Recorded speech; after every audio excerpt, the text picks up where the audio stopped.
تبصرہ پوائنٹ کے ہفتہ روزہ عالمی خبروں میں آپ کا استقبال ہے۔ سب سے پہلے سرخیاں۔ مسجد حرام اور مسجد نبوی میں اعلیٰ عہدوں پر خواتین تعینات۔ تعلیم یافتہ اور اہل خواتین کو خود مختار بنانا ہے مقصد، حکومت کا بیان۔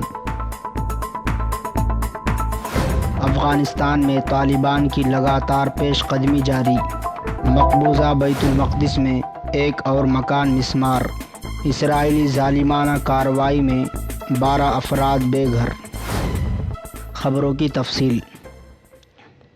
سعودی عرب نے مسجد الحرام اور مسجد نبوی میں 10 خواتین کو اعلیٰ عہدوں پر تعینات کر دیا ہے۔ مکہ اور مدینہ کی دونوں مساجد سے متعلق امور چلانے والے ادارے نے کہا ہے کہ خواتین کو مساجد کے انتظامی اور تکنیکی محکموں میں تعینات کیا گیا ہے۔ خواتین کی بھرتیوں کا مقصد تعلیم یافتہ اور اہل خواتین کو خود مختار بنانا ہے۔ سعودی عرب کے مقامی میڈیا کے مطابق ان دونوں مساجد میں اس سے قبل 2018 میں 41 خواتین کو اعلیٰ انتظامی عہدوں پر تعینات کیا گیا تھا۔ افغانستان میں حکومت اور طالبان کے درمیان اقتدار کے لیے جدوجہد جاری ہے۔ بین الاقوامی افواج 20 سال بعد افغانستان سے واپس ہوئی ہے، جس کے بعد ہی طالبان کی پیش قدمی کا آغاز ہوا۔ مقبوضہ بیت المقدس میں قابض فوج نے ایک اور مکان مسمار کر دیا۔ فلسطینی ذرائع کے مطابق قابض فوج نے قصبے سلوان میں ایک 2 منزلہ مکان کا اچانک گھیراؤ کر کے مکینوں کو فوری عمارت خالی کرنے کا حکم دیا، جس کے بعد عمارت کو مسمار کر دیا گیا۔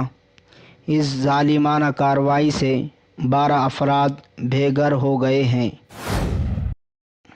سعودی عرب کی عدالت نے تقریباً 2 برس قبل بلا کسی جواز کے زیر حراست حماس کے عہدیدار محمد الاخوداری کو 15 سال قید کی سزا سنائی ہے۔ اس ضمن میں محمد کے بھائی عبد المجید الاخداری نے اردن اور فلسطین کے شہری 69 افراد کے خلاف مقدمے کے بارے میں واقف کروایا ہے۔ حماس نے اس حوالے سے اپنے تحریری بیان میں سزائے قید کے فیصلے کے خلاف کہا کہ ہم غیر حق بجانب اس سخت گیر فیصلے کی مذمت کرتے ہیں۔ سعودی حکومت نے اصلاحات کی جانب ایک اہم قدم اٹھاتے ہوئے سعودی اقامہ رکھنے والے غیر ملکیوں کو مملکت میں جائیداد خریدنے کی اجازت دے دی ہے۔ عرب میڈیا کے مطابق سعودی حکومت کی جانب سے جائیداد خریدنے کے لیے شرائط مقرر کی گئی ہیں، جس کے مطابق جائیداد خریدنے کے لیے اقامہ درست اور تجدید شدہ ہونا ضروری ہے۔ جائیداد مکہ یا مدینہ میں نہیں خریدی جا سکتی۔ غیر ملکی افراد صرف رہائشی مقصد کے لیے جائیداد خرید سکتے ہیں۔ سوڈان نے دارفور تنازع میں مطلوب سابق صدر عمر البشیر سمیت دیگر عہدیداروں کو بین الاقوامی فوجداری عدالت کے حوالے کرنے کا فیصلہ کر لیا ہے۔ 77 سالہ عمر البشیر بین الاقوامی فوجداری عدالت کو سوڈانی علاقے میں نسل کشی، جنگی جرائم اور انسانیت کے خلاف جرائم کے الزام میں 1 دہائی سے زائد عرصے سے مطلوب ہے۔ اقوام متحدہ اطفال ایمرجنسی فنڈ کے ایک سینئر عہدیدار کے مطابق شام میں جولائی کے بعد سے جاری تشدد میں اضافے کی وجہ سے کم از کم 45 بچے ہلاک اور زخمی ہوئے ہیں۔ انہوں نے کہا کہ سبھی پارٹیوں کے تنازع کے دوران بچوں کو ہر وقت تحفظ دینا چاہیے۔ سعودی محکمہ ہوا بازی نے 1 ستمبر سے اندرون ملک پروازوں میں کورونا کے پیش نظر نشست خالی رکھنے کی پابندی کے خاتمے کا اعلان کر دیا۔ عرب میڈیا کی رپورٹ کے مطابق سعودی عرب کے داخلی پروازوں میں اب کوئی نشست خالی نہیں رکھی جائے گی۔ محکمہ ہوابازی کے اس فیصلے پر عمل درآمد 1 ستمبر سے ہونے جا رہا ہے، جبکہ مسافروں کی ویکسینیشن لازمی ہے۔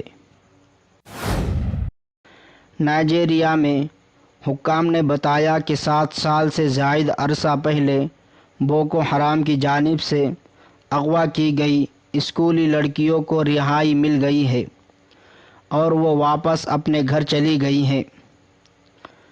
12 سے 17 سال کی عمر کی تقریباً 300 لڑکیوں کو بوکو حرام نے 2014 میں شمالی نائجیریا سے اغوا کیا تھا۔ نائجیریا میں بوکو حرام کی جانب سے اکثر و بیشتر اس طرح کے واقعات پیش آتے رہتے ہیں۔ ایران میں 1988 میں ہزاروں سیاسی مخالفین کو پھانسی دینے میں ملوث ایک عہدیدار کے خلاف تاریخی مقدمے میں ٹرائل کا سویڈن میں آغاز ہو گیا ہے۔ اس مقدمے سے ایران میں کشیدگی شروع ہونے کا خدشہ ہے۔ 60 سالہ حمید نوری پر الزام ہے کہ انہوں نے 30 جولائی سے 16 اگست 1988 تک دانستہ طور پر ان قیدیوں کو ہلاک کروایا تھا جن کو پیپلز مجاہدین کے ساتھ ہمدردی تھی یا وہ اس کا حصہ تھے۔ عالمی خبروں میں فی الحال اتنا ہی۔ خدا حافظ۔